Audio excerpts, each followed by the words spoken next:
Hello, this is Richard Lowe, and you're listening to the Leaders and Their Stories podcast. I'm the writing king and ghostwriting guru, and I'm here with Rob Fenstermaker. Hopefully I pronounced that right. And he's You going to got talk it. about the warrior spirit. So Rob, take it away. Hey, well, thank you, Richard. I thank you for this opportunity to come here. Yeah, the warrior spirit. I've always identified myself as a warrior.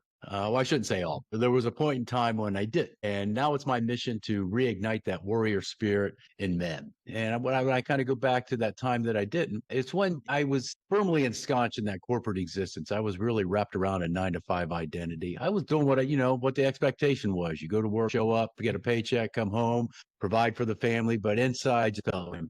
The reason I felt empty is that fire was not there anymore. So I did the hard work on myself and really discovered some things that I needed to do to reignite that fire was within me. And after, so many years ago that I've done that, I'm at this stage in my life right now where I want to give back to other men, to help them to understand the power that warrior spirit can have in them, to be leaders in their families, in their communities, in their place of business. And that's where that warrior spirit comes about. To me, a warrior is never somebody who's out to fight those who are in front of him. A warrior is a man who takes a stand to protect those who are behind him.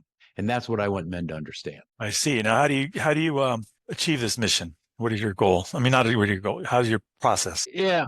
Yeah, the process, I think the first thing that needs to happen as a man, you need to understand your truths. I just see too many men, they're just kind of going through the motions of life. They'll just believe something because everybody else believes it. Everybody in my family, everybody I work with, everybody I go to church with, everybody see at the grocery store believes it, so I'm going to believe it. I don't want to rock the boat.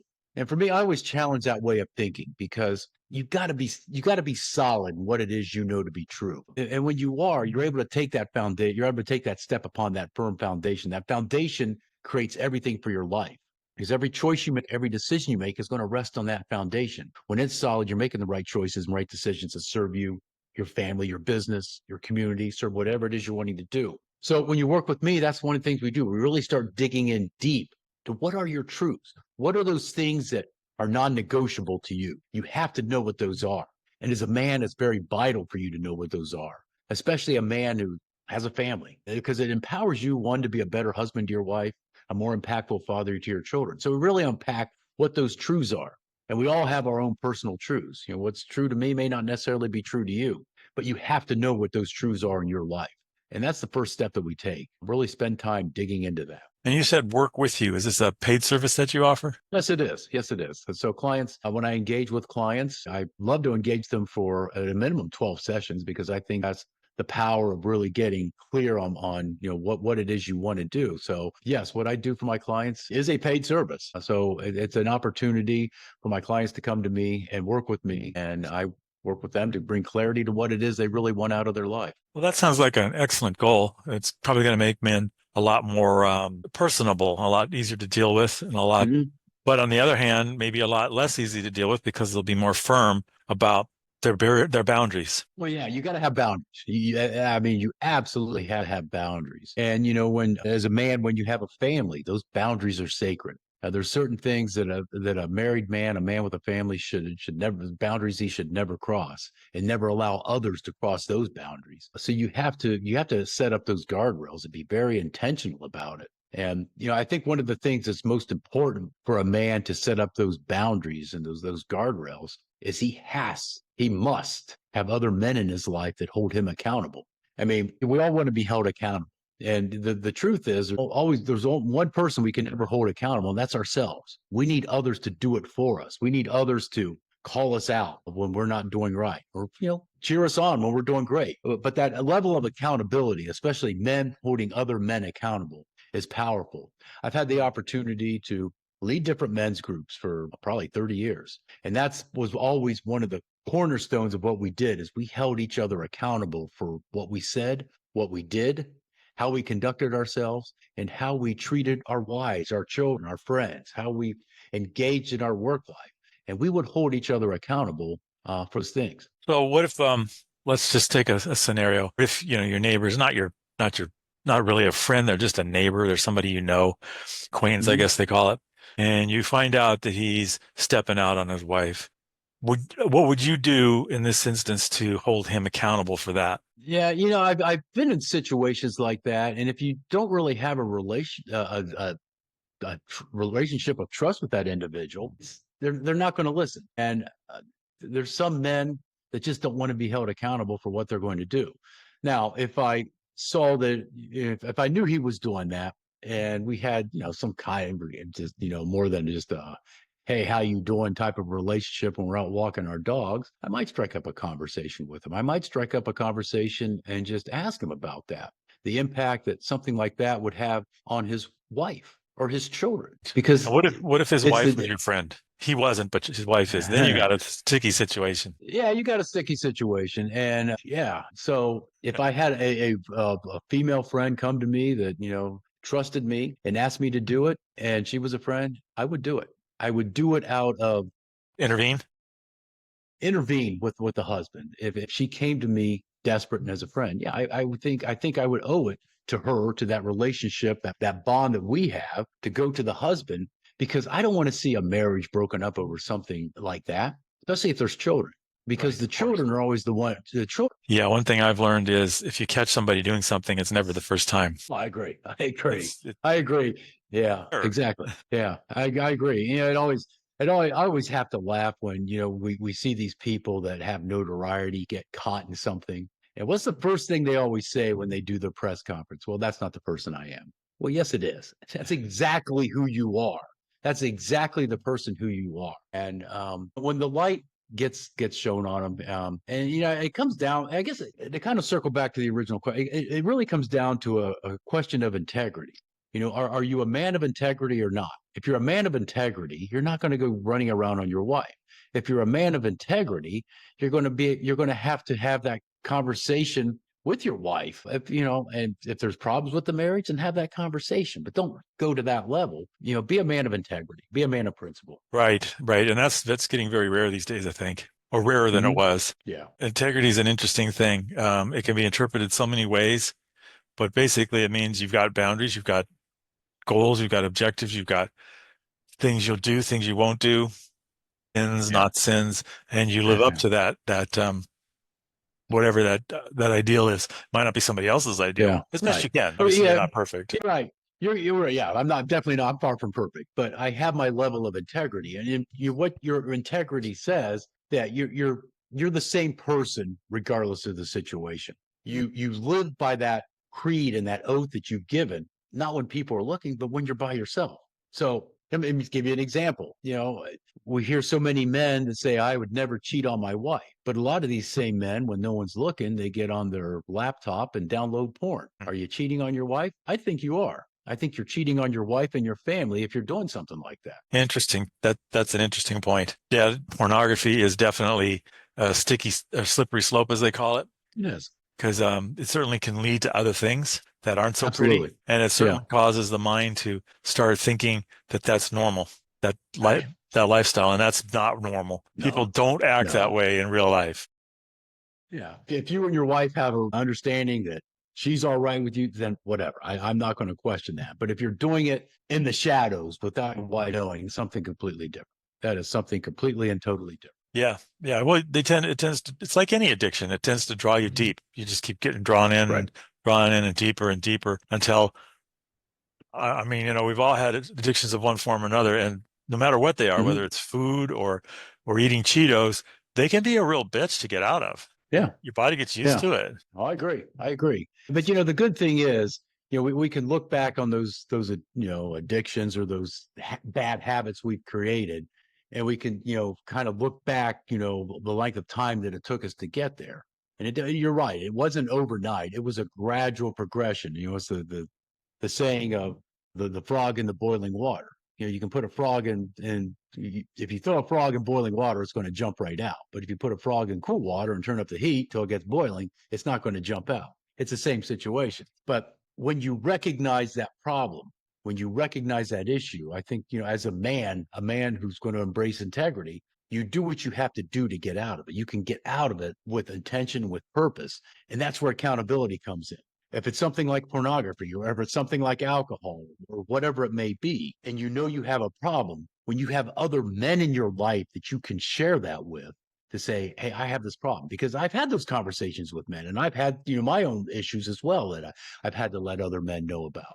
And that's what a warrior does. He understands, I can't do this on my own. I need other brothers with me to fight this battle. Rambo never won a war on his own, as much as Hollywood wants to make you think that Rambo won the war on his own. It takes a team, other people around you, other men around you, to keep you strong, keep you focused, and keep you clear. I would say also part of a man is to be able to differentiate the small stuff from the big stuff, because there's lots of things in life, and I'm finding this more and more as I get older. It's just small stuff. I don't get as mad anymore. I don't get upset anymore, because why? Somebody back talks me in the store, or whatever. It's like, I'm not going to go into Karen mode. You don't need to do that. The store clerk is a little bit snippety. I don't need to go into Karen mode. I mean, unless it gets really bad, because it's small stuff. It is. And what I do in those situations, you just kill them with kindness. Just kill them with kindness. If they're going to be jerks to you, just kill them with kindness. And most people realize, I guess maybe I was being a little jerky there. When you do it, I think a lot of times they'll apologize. Or if it's chronic, you report them to the right people, get them handled. There's right. some where it's just a bad, not a good person in that place, and you got to do something about it. That's part. I have faith in the human spirit. I have faith that people deep down inside, they want to be good. They want to do what's right. Maybe just in the moment, because the truth is, we never really actually know what's going on in somebody's mind. We don't know what crap they're dealing with, what issues they're dealing with. We just see them in this moment, and maybe they're just spun out of control. We don't know what's going on. Seem to have it. Yeah, maybe they seem to have it all together, but in the reality, maybe not. Did you ever see the movie What Women Want? I think it's Mel Gibson. He gets struck by lightning or something, and he can suddenly read women's minds. And at first he takes advantage of it, and then he starts to realize that he hurt somebody because he can read her mind, but she's not saying anything. Yeah. It's just a turning point. I mean, it's actually one of the better rom-coms that I've ever seen. It's a very, because it's got that twist, that kind of science fiction-y stuff. So if you could read somebody else's mind, would you act differently? Yeah, and I think that's where empathy comes in, because that's a skill I've had to learn how to use. Empathy, having a daughter, I've had to learn how to be empathetic because I kind of come from a little more direct, strict background of just how I was raised, and where my family comes from, and I've had to really understand the power of empathy, and it has served me well. My daughter went through a tough period in her life, and I had to learn how to be empathetic as her father. I had to learn the value of the example I was setting to her, and empathy is one of those skills I had to learn. I'm far from perfect at it, but the power of empathy is you can appreciate and understand the pain that somebody else is going through. Right. It's you walking in their shoes. Yeah, even if they're high heels. People confuse it with sympathy, and sympathy to me is an act of selfishness. Empathy is a desire to get stuff from people. You use it to manipulate people. Right. Empathy is more of understanding where people are at and acting accordingly.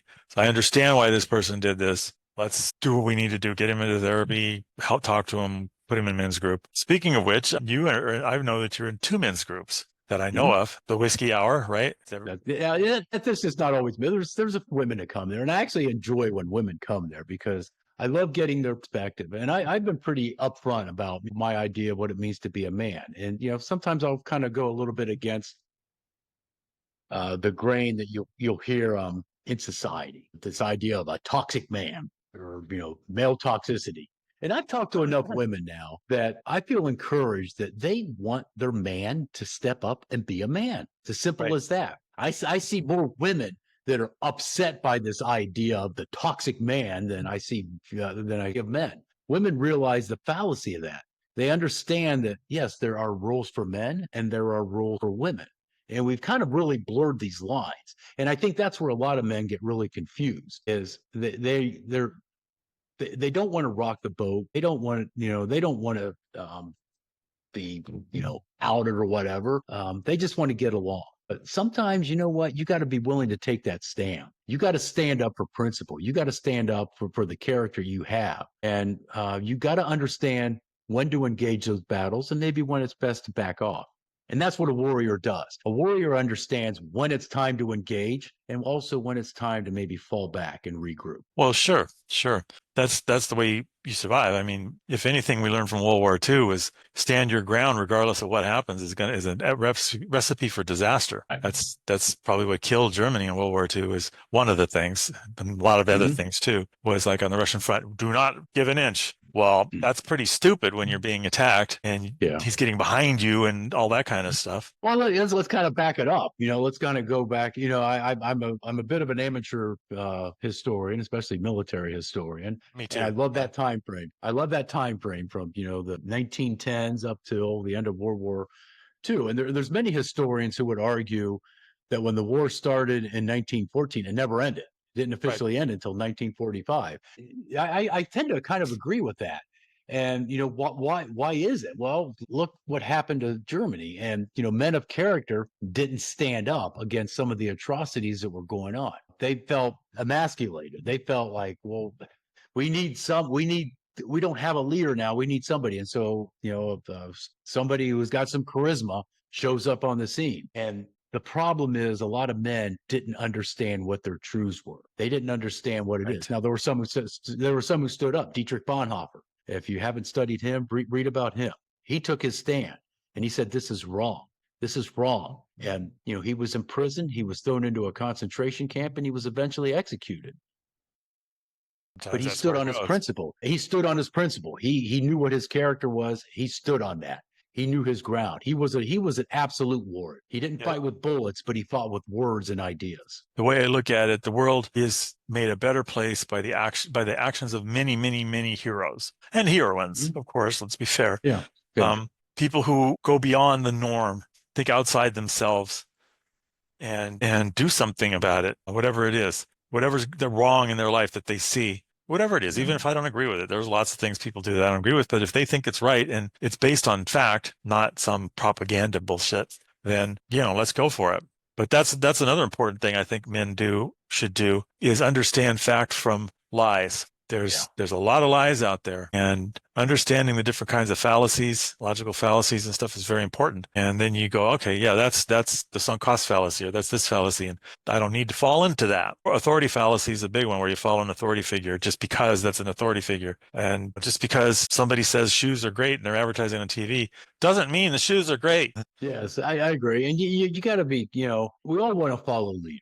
I mean, we all want leaders. I think we're in a real leadership void in this day and age right now. We really lack leaders in a lot of the, pillars of our society, things that in the past were paramount of what our society was about. And so we need leaders to stand up and do what they can. But in order to be a good follower, you need to be a leader as well. And in order to be a good follower and a good leader, you need to know what your truths are. And if someone's just, slick talker, okay, well, what is it they really mean? You got to do the hard critical thinking yourself and ask yourself those questions. Is this somebody that really makes sense? Because we've seen a lot of flash in the pans that come in and they're gone. But I think somebody who leads with principle, their leadership will stand the test of time. Yep. Speaking of false information, I was in a situation once where there was this criminal who'd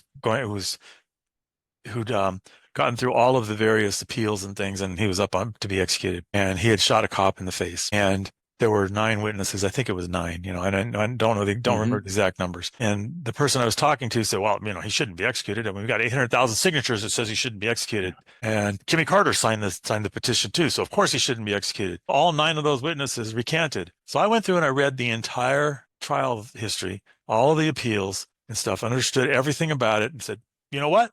He should be executed, because on the witness thing, the only one that counts is when the only words that count is when they're under oath. Doesn't count after that because they're not under oath, and because all kinds of things could happen in the meantime, years later. Oh, I said, okay, I've done all this research. It took days. It was quite interesting. And I learned a lot about how courts work. And I said, what research did you do? Well, my political website said this to do this. So you didn't do any research at all to validate it. Oh, no. Yeah. So I said, well, then the next thing I said is, do you really want our justice system based on voting? Do you really want to vote whether somebody's guilty or not? Is that the way you really, really want it to work? He didn't understand. He did not understand. We became not friends. He just couldn't. And it's easy to jump to judgment. You jump to a quick judgment without knowing all the facts. And, something happens, it's in the news, and everybody forms an opinion right away. And then a little more information comes out, a little more information comes out, a little more information comes out. And the story is much different from what you saw when it originally happened. So, I'm not one who's quick to, jump to a judge. I want to at least do my best to get as much information as I can. Get the whole story. This is why I read all the And transcripts and things of the trials. Very interesting. I got to learn how lawyers work and stuff. But yeah, I wasn't going to jump to judgment. I mean, maybe he's not guilty. Let's take a look at it, And the conclusion after doing all that research was he's guilty as hell. He needs to be, that's the judgment of the society, and that's the way it works. We became not friends at that point. It was so funny in hindsight. Like you can't have a rational conversation with somebody. Yeah, I mean, I think one of the things that a leader does that's powerful is he'll listen. That's where I was leading too. Yeah, we got to listen, and I think listening to other people, that's part of that, having that empathetic ear. Because I mean, we live in a day and age right now where too many believe that the man or woman who yells the loudest is the one who's going to win the argument. True. And the one who yells the loudest is just the one who yells the loudest. True. And they have perceived authority. Yeah. And that's the perceived authority is what really does a lot of men and women, I guess. You think this person has authority and you believe them. That's how cults are formed, Yeah. Yeah. Fall into cults all the time. And they may not even know it. Those are fascinating. Cults are fascinating. Like Jim Jones. You remember Jim Jones? The youngsters. I remember Jim Jones. Anybody who's young, Jim Jones. I remember that. I remember when the day it happened. It was like reported on the news. Like, what the heck? What was it? 600 people just committed suicide because this guy said to. Yeah. Interesting stuff. Obviously, not a lot of men there. No. Well, a lot of brainwashed men, and men who weren't clear on what it is they really understood, what it is they believe. And I don't know a lot about this story other than, what I've, maybe read online. I think I know there's been a movie about it that I know I watched. But yeah, it's, if you're going to follow somebody, does this person align with what it is you want? I mean, you don't have to be in 100% lockstep agreement with them. Of course. I've never been in 100% lockstep agreement with any, buddy I've followed who I considered a leader. And when I've had the opportunity to lead, I never had the expectation that everybody's going to be in 100% lockstep with what I said. But what the value of what a leader does is they create that vision. They cast that vision. I say, this is what we're going to do. This is what I want to accomplish. And I need you on this team to come together and let's get this done. And that's the value of what a leader does. They take the team or the organization or whatever it may be on that journey with them to get to that destination. And when the team works in concert and like that, it's like a symphony. A symphony can make a beautiful sound, but everybody's got to play their part. Not everybody can be the first violin. You can only have one first violinist. You need somebody that's going to play percussion. You need somebody that's going to play, the woodwinds. And then you've got a Lisa Simpson there who does her own thing. Yes. Yeah. And everybody has their part in that. So, know your part. When I was in the Army, we called it just stay in your lane. But it's called battle focused training. Stay in your lane. You have a job to do. Just do that job. And when everybody does their job, it's like a well-tuned orchestra that's playing beautiful music. Yep. So that's actually a great place to end this. And would you like to summarize that real briefly? Well, I think it's vital for men to understand what that warrior spirit is for them. It's reawaken that warrior spirit, because when you do so, you become the man you want. You pursue the things you want out of life instead of just settling for those things you need. Because when you pursue what you want, you're living a life of abundance. When you're just settling for what you need, you're living a life of scarcity. And a life of scarcity takes you nowhere. But a life of abundance, it can take you anywhere. Of course. Well, thank you very much for that. Thank you for appearing on the Leaders in Their Stories podcast. Appreciate your time. I'm Richard Lowe, and I'm the Writing King and Ghostwriting Guru. And this is a regular podcast, so come back next time. Thank you very much for being on the show.